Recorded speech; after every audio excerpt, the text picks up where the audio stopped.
Est-ce qu'il t'arrive des fois d'être de mauvaise humeur quand tu te réveilles le matin? Ou des fois, tu es emporté dans une certaine colère, toi-même, tu ne comprends pas pourquoi. Ou des fois, c'est de la frustration. Ou c'est des émotions qui reviennent juste comme ça, mais tu ne sais pas pourquoi. Et des fois, tu as du mal même à gérer ces émotions-là. Tu t'emportes, tu t'énerves et tu prends du temps avant de libérer cette émotion. Si tu te retrouves un peu dans ces symptômes émotionnels, comprends que c'est parce que tu as une émotion qui est piégée dans ton corps. Si tu as par exemple l'émotion de la colère qui est piégée en toi, pour de simples choses, tu peux t'emporter naturellement. Pour les choses neutres qui n'ont pas besoin forcément d'un état d'être, d'énervement, de colère, toi tu t'emportes et tu prends du temps. Tu peux prendre 2 heures, 3 heures de temps à ruminer cela avant que cela ne se calme. Comprends que c'est parce que tu as l'émotion de colère piégée en toi. Ça peut être plein d'autres émotions que tu remarques souvent chez toi. Donc, commence déjà à t'auto-évaluer.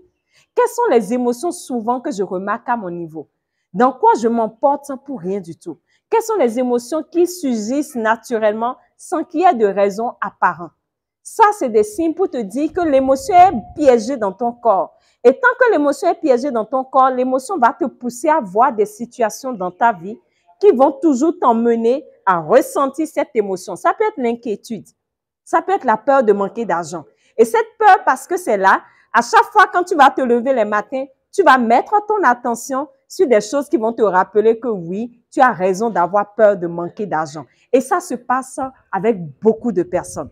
Donc, si tu te retrouves dans ces différentes problématiques, inquiétude, colère, frustration, haine, tous ces différents types d'émotions, alors, sincèrement, il faudrait que tu comprennes qu'il y a une émotion qui est piégée en toi. Et tu as besoin d'apprendre à libérer cette émotion. Et au-delà des symptômes émotionnels, il y a également ce qu'on appelle les symptômes au niveau du comportement. Certains de tes comportements sont liés à des émotions piégées. Je vais te donner quelques exemples. Tu peux être une personne négligente.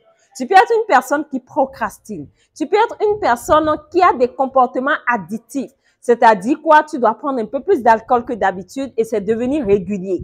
Tu dois consommer des choses qui deviennent de l'addiction pour toi. Tu peux être une personne qui a envie de changer un comportement. Peut-être la manière dont tu parles aux gens, ou la manière dont tu t'emportes, ou la manière dont tu as tendance à taper. Et tu te dis, il faut que je change, mais tu n'y parviens pas. C'est des comportements qui reviennent, qui sont automatiques et tu n'as plus de contrôle sur ces comportements-là. Tu dois comprendre que c'est parce que tu as des émotions piégées en toi qui font que tu as ces comportements réactionnels automatiques qui font que naturellement, tu es emporté dans certains types de réactions, manque d'engagement, tu es négligent ou carrément tu manques d'intelligence où tu te dis, je paresse trop, il faut que je travaille assez, il faut que je sois beaucoup plus concentré. Le manque de concentration, le manque d'attention, tout ça, c'est des manifestations pour te montrer qu'il y a des émotions piégées en toi.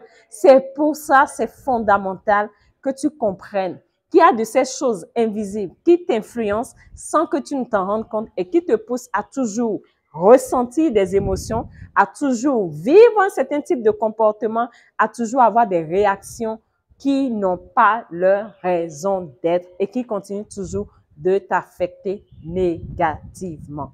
Si tu te retrouves dans ce que je viens de dire, dis-moi déjà dans les commentaires quels sont ces comportements, toi, qui font que tu as envie de les changer, mais tu n'y parviens pas. Ou quelles sont ces émotions qui t'emportent et qui font que tu as envie quand même d'améliorer ça, mais tu n'y parviens pas. Dis-moi ça déjà dans les commentaires. Et dans ma prochaine vidéo, on va commencer déjà à aller un peu plus en profondeur sur qu'est-ce que tu peux déjà faire. Quand tu prends conscience de ton mal, tu es déjà guéri à plus de 50%. À notre prochaine vidéo. Je vous aime.